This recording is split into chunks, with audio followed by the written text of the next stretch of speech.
বা জাহাঙ্গীর, এরা নেতা হয়েছে মমতা ব্যানার্জির আমলে। এরা তো কি, এরা হচ্ছে পাতি পেচো গুন্ডা, এদেরকে নেতা বানিয়েছে মমতা বন্দ্যোপাধ্যায় এবং তার দলবল।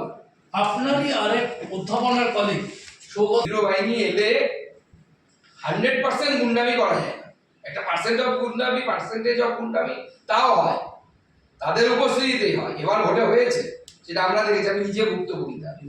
তো নতুন তো কিছু নয় এটা, কিন্তু পঞ্চায়েত ভোটে যদি ভোট হয় তাহলে পরে তো তৃণমূল কংগ্রেসের সিট থাকবে না, তো সেই জন্য কোর্টে যেতে হয়। পঞ্চায়েত ভোটে আরো লড়াইটা জোরদার হয়, আমাদের লোকেরা আরো জোরদার লড়াই করার চেষ্টা করে। তো সাধারণত সেই জন্য কেন্দ্রীয় বাহিনী আসার কথা হলে পরে তৃণমূল কংগ্রেসের নেতারা সেটা চলে যায় তারা সুপ্রিম কোর্টে। সেটা আমার প্রমাণ হলো তৃণমূল কংগ্রেসেরই 2 নেতার বক্তব্যে। ভূপতি নগরের ঘটনা, এই রাজ্যের প্রশাসন যে জায়গায় গেছে এটা কেউ ভাবতে পারে না, অন্য কোনো রাজ্যে এটা সম্ভব না। পুলিশ প্রশাসন থেকে শুরু করে অন্য যে প্রশাসনের অংশটা থাকে, যারা অ্যাডমিনিস্ট্রেশনটা দেখে, আইন শৃঙ্খলার পার্ট একটা ধরুন অ্যাডমিনিস্ট্রেশনের বাকি পার্টটা, সব জায়গাতে একই অবস্থা। আজ আমি 3 মাস, আমি একটা উদাহরণ দিয়ে বলছি, 3 মাস আগে ভোটের আগে 3 কোটি টাকা প্রায় সিএসআর ফান্ড থেকে অ্যাপ্রুভ করিয়েছিলাম যে আমার এলাকায় 11টি স্কুলে আমি এআই ল্যাব বানাবো, আর্টিফিশিয়াল ইন্টেলিজেন্সের ল্যাব বানাবো। এখনো পর্যন্ত এনওসি পাইনি, এবং আমাকে যারা ওয়াকিবহাল মহল থেকে জানানো হচ্ছে মমতা বন্দ্যোপাধ্যায়ের নির্দেশ আছে এনওসি যেন না দেওয়া হয়। এই হচ্ছে প্রশাসন, মানে রাজ্যের কাজে লাগবে, রাজ্যের 11টি স্কুলে এআই ল্যাব হবে, তার জন্য বাধা, কোনোভাবে যেন কাজ করা না হয়। আপনি কাজ ছেড়ে দিন, তোলাবাজি করুন, বোমা ফাটান, এখানে গিয়ে জামাত করুন, পারলে পিএফআই এর সংগঠন করুন, মমতা ব্যানার্জি আপনাকে বঙ্গ ন্যায় সংহিতা চালু হচ্ছে, চালু হয়ে গেছে। সেখানে এইভাবে বিভিন্ন জায়গায় ক্যাঙ্গারু কোর্ট তৈরি করে মহিলাদের উপরে এবং অন্যান্যদের উপরে অত্যাচার, আর যেভাবে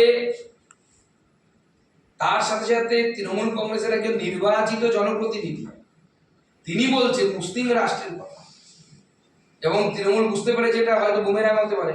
আমার কাছে মেসেজ আছে যে তৃণমূলের গ্রুপে, চোপড়ার গ্রুপে সেখানকার ব্লক সভাপতি তিনি নির্দেশ দিচ্ছেন এই ভিডিওকে যেন আর শেয়ার বা লাইক না করা, চাইলে আপনাদেরকে দিয়ে দিতে পারি।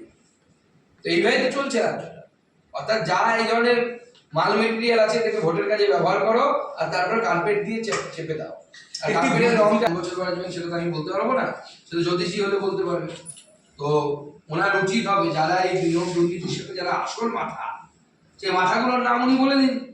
দেখুন উনি একা একটা চাকরি বিক্রি করেছেন, সেই ওয়াকাত ওনার নেই, বা সেই মনের জন্য নেই, ওনার ধরে 2টো মাথাও নেই। তো ব্যবসাটা সবাই মিলে হয়েছে, সবাই মিলে করি কাজ, হারি জিতি না ইলাজ, এই ফর্মুলাতে হয়েছে। তো সেই সবাইয়ের বাদবাকিদের নামটা তো বলতে হবে। উনি একাই দায় নিয়ে নেবেন যে ওনার ছেলের ভবিষ্যৎটা ভালো হবে, সেটা করলে তো হবে না। মানুষকে আরো বেশি কনসাস করার ব্যবস্থা করতে হবে, মানুষকে সচেতন করার ব্যবস্থা করতে হবে, মানুষ যেন তার অধিকারটা জানে। সেটা আমাদের পশ্চিমবঙ্গে কেন, গোটা দেশে এই ধরনের সমস্যা তো পশ্চিমবঙ্গে আরো বেশি আছে। মানুষকে ভোটের সময় গিয়ে বলা হয় যে লক্ষ্মীর ভান্ডার বন্ধ করে দেওয়া হয় ভোট না দিলে। এটা আপনি গ্রামে গিয়ে শুনতে পাবেন, যে কোনো জায়গায় ওপেন সিক্রেট। লক্ষ্মীর ভান্ডারটা পাওয়া যায় তার অধিকার, লক্ষ্মীর ভান্ডারটা তৃণমূল কংগ্রেস কোন নেতা তার পৈতৃক সম্পত্তি থেকে দিচ্ছে না, আমার আপনার ট্যাক্সের টাকায় দিচ্ছে। জমির রেজিস্ট্রি, বাড়ির রেজিস্ট্রি এই কিছুদিন আগে আবার বেড়েছে, আপনারা খবর পেয়েছেন কিনা।